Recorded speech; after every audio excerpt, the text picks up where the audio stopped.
If you had to leave your country tomorrow for some reason, could you take your pet with you? I don't mean in a week or once you've sorted the paperwork, but tomorrow. Right now in Dubai, dogs are being tied to lampposts because their owners can't get them out in time, and vets are getting euthanasia requests for healthy animals. And one pet relocation service actually reported a 2,000% increase in inquiries in a few days. In this video, I'm going to give you the exact framework, the documentation chain, how to get your pet on a plane, what to do when flights are not an option, and how to map out your emergency exit routes before you ever need them. And stick around until the end because there's a transatlantic cruise ship that takes dogs and cats, a charter airline where your pet can actually sit next to you in the cabin, and a free UK travel document that not many people know about. Relocating with pets follows a quite strict sequence, and a lot of the steps depend on the one before it. You can't really do them in parallel, and you can't pay to skip ahead, nor can you call someone to make the whole thing happen faster. So this is what the chain looks like. First off, your pet needs to have a microchip, and it should be ISO 11784/11785 compliant, which is a 15-digit standard. And this is really important because some of the microchips used in the US are not ISO compliant, which means that European scanners can't read them. So if your pet has one of those, then you will need to get it replaced or have a second chip implanted, or alternatively, you'll need to carry your own scanner with you. So first off, please verify this with your vet now and don't wait until you're at the airport. Second thing is the rabies vaccination. And this is where the order of things becomes really critical. So the microchip, the correct microchip, must be implanted before the rabies vaccination is given. If the vaccination was given first, then it doesn't count for travel purposes and you have to start all over again. The vet needs to scan the microchip before giving the vaccine so that the chip number is recorded alongside the vaccination. The third thing is the waiting period. After a primary rabies vaccination, there's a mandatory 21-day waiting period before your pet can travel, for example, to the EU. This is the most common example that I'm using here. If it's a valid booster on a pet with an existing vaccination history, then the wait doesn't apply. But if it's a first vaccination, then those 21 days are non-negotiable. So you have to factor that in. So that's what the chain looks like. Microchip, then vaccination, then 21 days wait. If you get any of these steps wrong, the clock will reset. So keep in mind that this video gives you a universal framework, but the specifics do vary by destination. And I'll point you to the official sources for each one, and I'll put those links in the description as well. But the underlying basic sequence is the same almost everywhere. So once you understand the chain, the next question is figuring out which documents you actually need. And this is where a lot of people get it wrong. So there are three main travel documents for pets, and the one that you need depends entirely on where you're currently based instead of where you're going. So if you're based in the EU, then the primary thing you need is an EU pet passport. The EU pet passport is actually tied to the country where your pet is registered. It's nothing to do with the owner's nationality. My dog has an EU pet passport because she's registered with a vet in Spain, but I'm not currently an EU citizen. The passport was issued to my dog because she's registered with an authorized EU vet, and that's what matters in this situation. So if your pet was registered with an EU vet while you were resident in the EU, then you will likely already have one, regardless of what your own passport says. And some vets in Spain and Portugal will even issue a passport to non-EU residents, like a visiting US citizen, for example, who are already in the country with valid documentation. This isn't guaranteed, so call ahead, but it's worth knowing about and perhaps checking into. Two important limitations to keep in mind. You cannot get an EU passport from outside the EU. And if you're a UK resident whose pet passport was originally issued in the UK, then it's no longer valid for EU travel since Brexit. And that leads us to the second document. Now, if you're based in the UK, you will need an Animal Health Certificate, or AHC. This replaced the UK pet passport for EU travel as of January 2021, and it's single use, valid for one trip only, and it must be issued by an official vet within 10 days of your departure date. And once you're in the EU, it covers onward travel for up to 4 months. Your pet's rabies vaccination must have been given at least 21 days before the AHC is issued, unless it's a valid booster.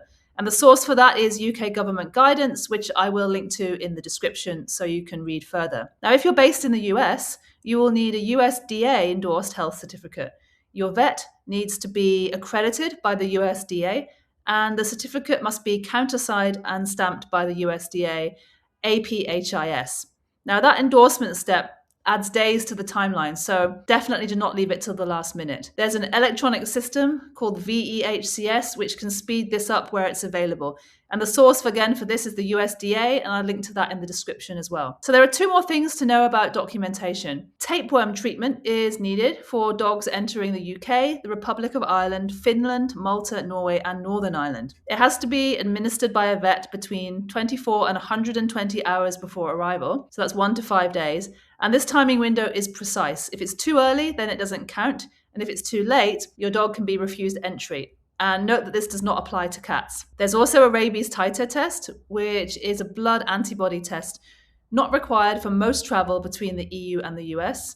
You only need to get this if your pet has spent time in a non-listed country, or if you're headed to destinations like Japan or Australia that have their own quarantine protocols. So if it is required, you'll have to add several months to your timeline for all this. So documentation is the foundation here, but the next decision is how your pet actually gets there, and the rules on that can be more restrictive than most people expect. So if you're flying within or from Europe, the standard cabin weight limit across most airlines is 8 kilos, and that includes the carrier bag or whatever you have to put your pet in. So pet plus carrier must be less than 8 kilos. Lufthansa, Air France, and TAP are all broadly consistent on this. Your pet needs to travel in an airline-approved soft-sided carrier that fits under the seat in front of you. But US airlines work differently. There's usually no fixed weight limit, but the rule is whether the carrier fits under the seat. Check each airline individually because they all have slightly different dimensions and policies. So a few things to know regardless of where you're flying. Space for pets is limited per flight, so make sure to book your pet's spot early, and you usually can't check in online when traveling with a pet. And keep in mind that if you're flying into the UK, dogs can't travel in the cabin on any flight into the UK, no matter which airline. They must travel as manifest cargo, or you can take them in through land transit methods. So for larger dogs that don't meet cabin weight limits, cargo is one of the options. It's manageable with preparation, and the most important thing you can do here is crate train your dog well in advance. But there is a significant catch. Major US carriers like United and Delta have significantly restricted their general public cargo pet programs as of 25 and 2026. American Airlines still offers cargo through Pet Embark on some routes, but options are narrowing, so it's worth checking that out in detail if you're considering using one of those carriers. British Airways is cargo only for all pets, unfortunately, except for recognised assistant dogs. Now, certain breeds, including pugs, bulldogs, French bulldogs, Persian cats, basically any flat-faced breed, are a different situation. Most airlines refuse to take them in cargo because of the breathing risk at altitude, and that's a near universal restriction when it comes to traveling in the hold. But most airlines will still accept these breeds in the cabin if they meet the size and weight limits. And the International Pet and Animal Transportation Association has got a fit to fly assessment specifically for these snub-nosed breeds. So check with your vet if this applies to you. And one more thing that goes beyond airline policy. Some countries actually ban certain breeds entirely. They cannot enter the country, regardless of your documentation. For example, Germany bans pit bulls and Staffordshire Terriers, and the UK bans XL bullies. And these are destination country rules, nothing to do with the airline, and they override everything else. So the key rule with air travel is to always check directly with your specific airline before booking. Policies do change, and this general advice is only a starting point. So air travel works for most pets that meet the size limits, but if your dog is too large for the cabin, or if flights aren't available for some reason, then there are other options that a lot of people don't even think about. And one thing to keep in mind as we go through them in the next section, the mode of transport only changes your pet's comfort levels, but it doesn't change any of the paperwork. That is non-negotiable. So what to do when air travel is not an option for you and your pet? Well, if you're in Europe, driving across borders or taking the Eurotunnel shuttle between the UK and France is one straightforward option. Same documents, same rules, just a different vehicle. Ferries are another good option, especially for larger dogs.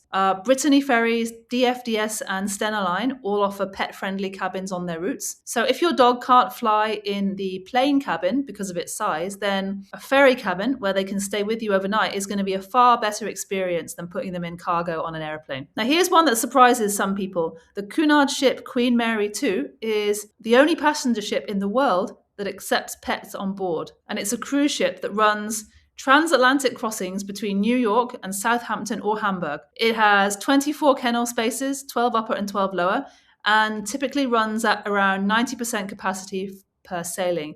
So if you want one of these spaces, you're going to have to book a couple of years in advance. So this is definitely not an emergency exit option, but it is worth knowing about. Their 2026 kennel rates are around $1,300 to $1,500, depending on the location of the kennel. They don't have a vet on board, and pets need to stay in the kennels and an outdoor deck area, and they can't come to your cabin. But it is excellent for a planned relocation. Sailings are at fixed times, and kennels do book out months ahead. Then there's another option which is becoming more popular recently, and that's pet charter flights.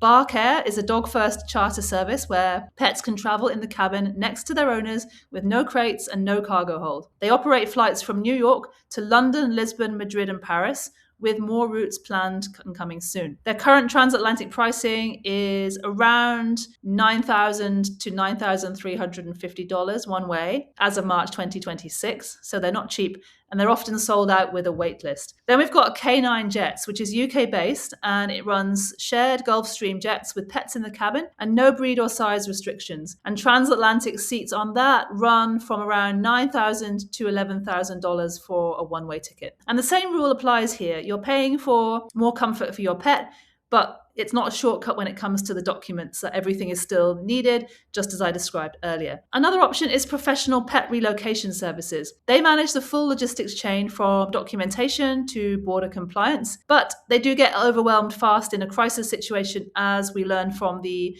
recent situation in the UAE. And then there's a plan that pet owners probably don't want to think about, which is having a trusted person identified in advance who could care for your pet temporarily if for some reason you needed to leave quickly without them. It's not ideal, and it's definitely not the plan that you want, but it's the plan that you should have as an absolute backup, and it's better than leaving your pet tied to a lamppost outside. So knowing how to move your pet is half the picture, but the other half is knowing where you'd go exactly and having that mapped out before you need it at the last minute. So this section is about knowing your exit routes. So in some situations, airports can shut down, flights get cancelled, cargo options disappear.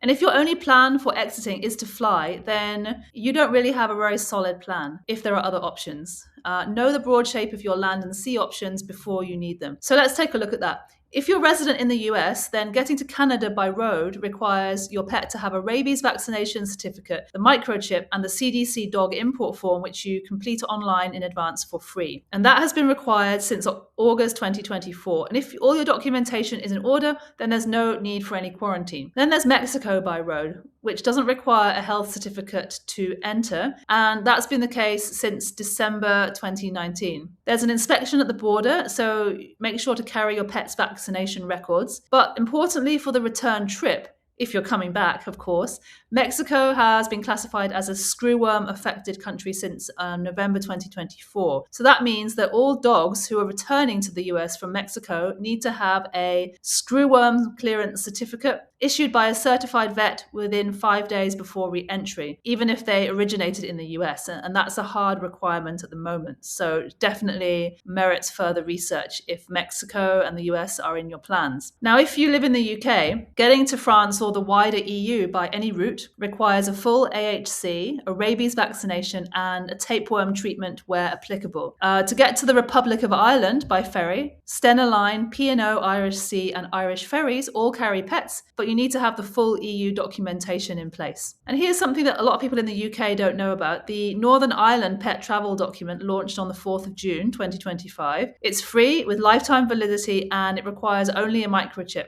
No rabies vaccination, no tapeworm treatment, or anything else. So if you're a resident of Great Britain and you're traveling directly to Northern Ireland, then this is by far the fastest, lowest bureaucracy option. But the critical limitation is that the PTD can't be used to travel onwards into the Republic of Ireland, because that's the EU, or any other EU country. So basically, Northern Ireland would be a staging post, not a final destination. You'd apply at gov.uk, and I'll drop the link in the description in case it's of use to anyone. Now, if you're an EU resident, the EU Pet Passport makes road travel across most internal EU borders largely frictionless. Just make sure to keep the passport current and the rabies vaccination up to date. Have an idea of which neighbouring country you'd head to first, and confirm that your pet's documentation works for that route. So most of the destinations that we've talked about so far don't require any quarantine at all, but If you're headed to a handful of specific countries, then that situation and the timeline changes dramatically. So, good news for most of you watching: Europe, the US, Canada, and Mexico don't require quarantine if all your documentation is in order,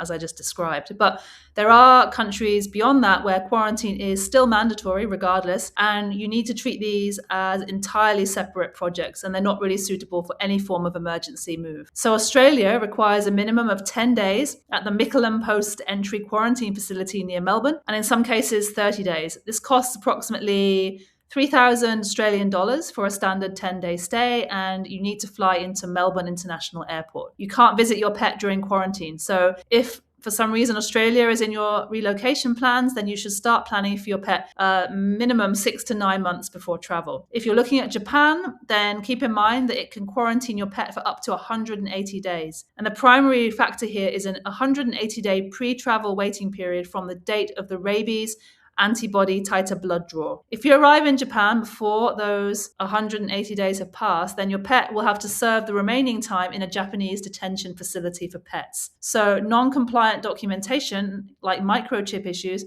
can trigger the full 180-day detention period. So really do your research on this one and start the process at least 8 months before you plan to travel. Again, not suitable for any kind of emergency exit. Some other countries that require quarantine or have quite significantly elevated requirements include Singapore, Iceland, Hong Kong, Malaysia, Taiwan, New Zealand, and Hawaii, which is US territory, yes, but it sets its own rules.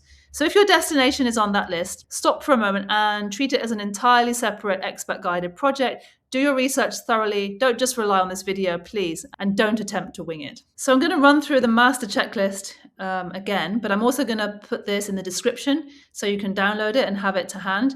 I'll also include links to the official sources for each step. So first thing, an ISO microchip implanted before rabies vaccination and verified as readable. Number 2, a rabies vaccination that's current with a 21-day wait completed if it's a primary dose. Number 3, the correct travel document for your situation.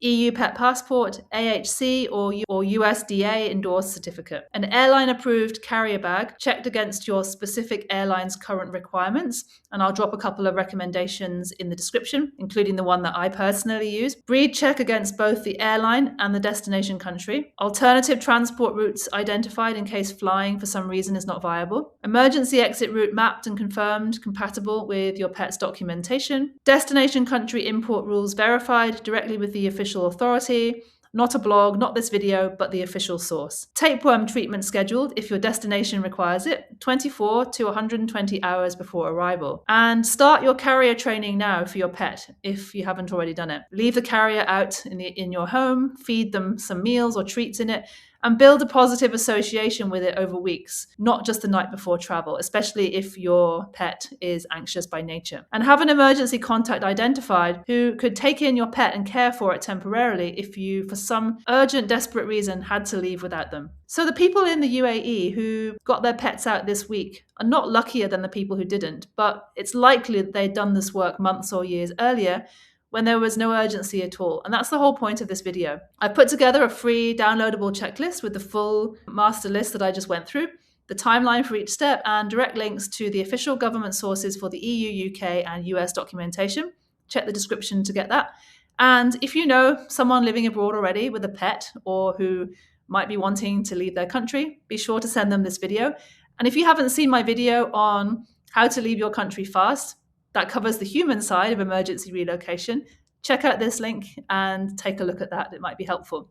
So start the process now while it's boring and there's no urgency. That's exactly when it's supposed to happen. Thanks so much for watching, and I'll see you in the next one.